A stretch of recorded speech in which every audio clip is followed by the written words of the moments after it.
Well, hello, my friends from Weddington Hills, all you wildcats. It's Miss Bryant here. And today I'm going to read you the story of Bee's difficult search for food. I love bumblebees. I think Coach Barron makes me love bumblebees, but I'm so excited to get to read this with you in Miss Highsmith's class. How cool is that? I hope you're having a great day, and here we go. A rusty patched bumblebee climbs to the entrance of her hive. She's a scout.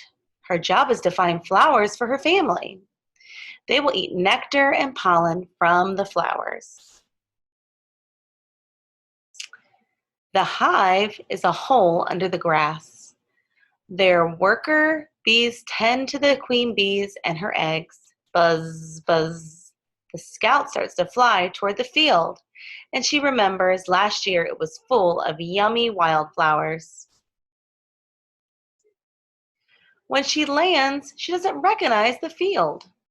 The grass and the flowers are gone, and the field has been turned into a neighborhood. The bees cannot find food here. She needs flowers. But what's that over there? Dandelions. Dandelions are an important source of food for bees. Oh, I love dandelions. Do you ever get those when you're out on the field? Oh, I love it when kiddos pick those and make little flower crowns and stuff. All right, sorry, back to our story. Dandelions are an important source of food for bees. She buzzes over quickly, ready to eat. Suddenly, a cloud of chemicals comes out of a sprayer. A landscaper thinks the flowers are weeds. He wants those flowers gone. A scout flies to the flower pot near the house. Before she can gather any pollen, she hears, "Oh no, a bee!" A woman swats at her, trying to kill her. Most people are scared of bees. They don't know how that don't sting unless they are scared too. This isn't a safe spot to find food. A long time ago, finding a new field was easy. Flowers were everywhere. But now the scout bee flies over the concrete and buildings. She searches and searches. Where are the flowers? The bee is starting to lose energy, but then she spots something just ahead.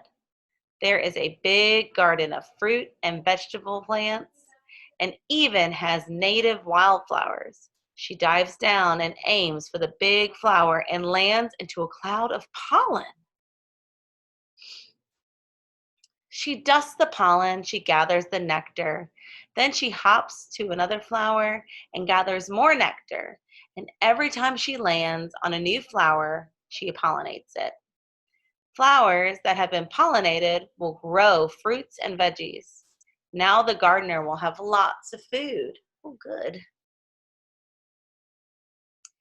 Once she is full, she heads home.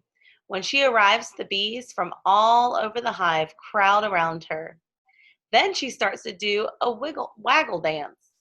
She wiggles and circles and turns. This is how she tells the other bees where the flowers are. Oh, she's drawing them a little map. The bees fly off to gather food. This hive was lucky. All over the world, though animals have pollinated flowers, are dying. If we don't feed the insects, they won't have any be around to pollinating the plants or grow fruits and vegetables. They need our help. Where rusty patch bumblebees lived. Okay, so showing us this map, and it looks like North America up there at the top. It says rusty patch bumblebees live in a small area around the Great Lakes and the eastern regions of the United States. Pollinators at risk. Animals that pollinate plants and help fruits and vegetables grow. Without pollinators, we wouldn't have food like apples or squash, cucumbers, or even chocolate. Oh, did you know that chocolate comes from a plant? Makes me want to just have some chocolate right now. Rusty patched bumblebees are only animals that pollinate plants. And they are not the only pollinators that are in danger. Butterflies, moths, wasps, Even bats and birds are all struggling with lost habitats. Many government agencies are concerned citizens are helping protecting pollinators and habitats from mowing or chemicals. Well, I bet Ms. Highsmith has talked a lot about that. We have to have those pollinators help our world grow and all the wonderful things in it. You can save the bees. All right, so what can I do to save the bees? So it says you can plant native wildflowers. So you have to make sure you look it up. And you know what? I'm going to actually end this video. I'm going to add some native wildflowers that you could plant so that they'll come get the nectar from them. That you could do that in your yard today. Don't use bug spray or weed killers in your garden. Oh, because if you do that, then you'll end up accidentally killing flowers and stuff as well, or even the bees. What if they drank some of the bug killer? Don't squash bees.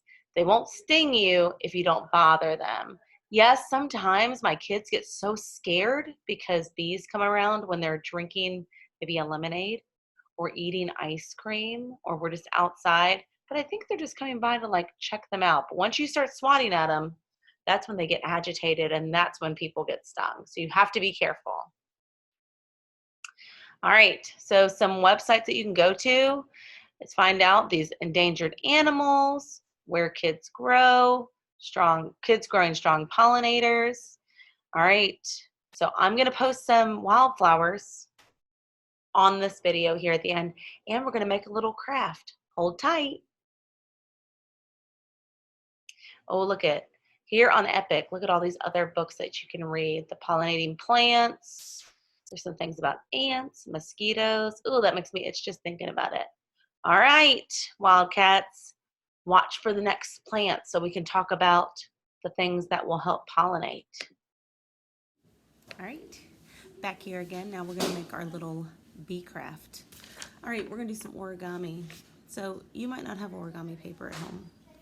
I do, but not everyone does. All you have to do is take any piece of paper. You're gonna fold a triangle into it. Take your scissors. And you're just gonna cut that rectangle off. And you have instant origami paper.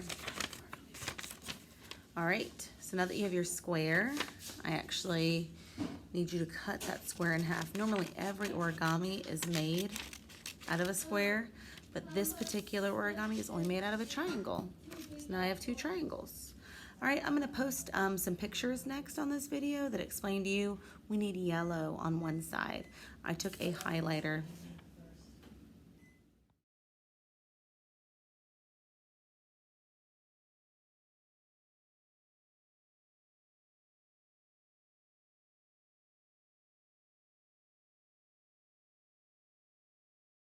All right, so it's white on one side, I don't know if you can tell, and yellow on the other side, and I just colored it with a highlighter. All right, so with this white side up, we're gonna fold it in half. So what I should see is the yellow on the outside. Now I just have a smaller triangle. I'm gonna open it back up, and I'm gonna fold these pieces up. Fold these pieces up. Okay. All right, so now I have this square. I'm gonna take the top flaps and I'm gonna fold them out about halfway down, but I'm gonna make them hang off the paper just a little bit. All right. Hanging off the paper. So next what we're gonna do is we're just gonna fold about halfway down that triangle at the top, and then fold another triangle down all the way. That's what you should have, kind of a folded over triangle.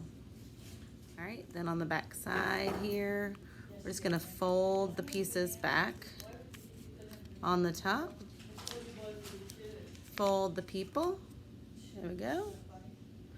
And now you see our bumblebee is about taking shape. You can actually tuck up the little bottoms of these real quick, and then you're gonna go back with a Sharpie and draw some stripes. All right, there's your bumblebee.